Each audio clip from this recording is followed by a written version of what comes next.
जी मोहतरम, आपने सवाल फरमाया है कि हमारे एक दोस्त हैं जिनके ससुर नाबीना हैं।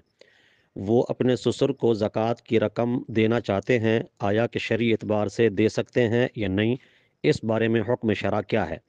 तो जी प्यारे भाई, देखिए, इसके मुतालिक हुक्म शरा ये है कि कोई शख्स जब ज़कात देना चाहता है तो वो इस बात में गौर कर ले, जिनको ज़कात देने का इरादा रखता है वो उसके उसूल भी ना हों, फ़ुरू भी ना हों।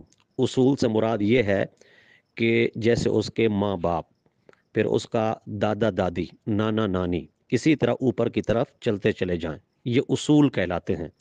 उसूल को भी ज़कात या फ़ितरा वगैरह नहीं दिया जा सकता।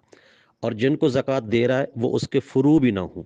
फ़ुरू से मुराद ये है उसका बेटा बेटी, फिर उसका पोता पोती, इसी तरह नवासा नवासी, यानी बेटे और बेटियों की औलादें नीचे तक चले जाएं, इन पर भी ज़कात नहीं लग सकती है। फलिहाजा ससुर जो हैं या सास सैबा जो हैं वो न उसूल में हैं न फ़ुरू में हैं। लिहाजा अगर वो मुस्तहिक़ ज़कात हैं तो एक दामाद अपने ससुर को ज़कात दे सकता है।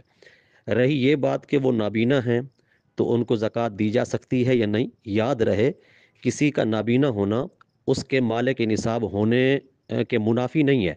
हो सकता है नाबीना भी हो लेकिन मालिक निसाब भी हो, यानी उसके पास 7.5 तोले सोना या 52.5 तोले चांदी या 52.5 तोले चांदी के बराबर कोई पैसे हों।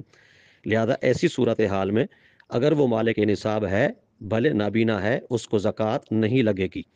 ठीक है।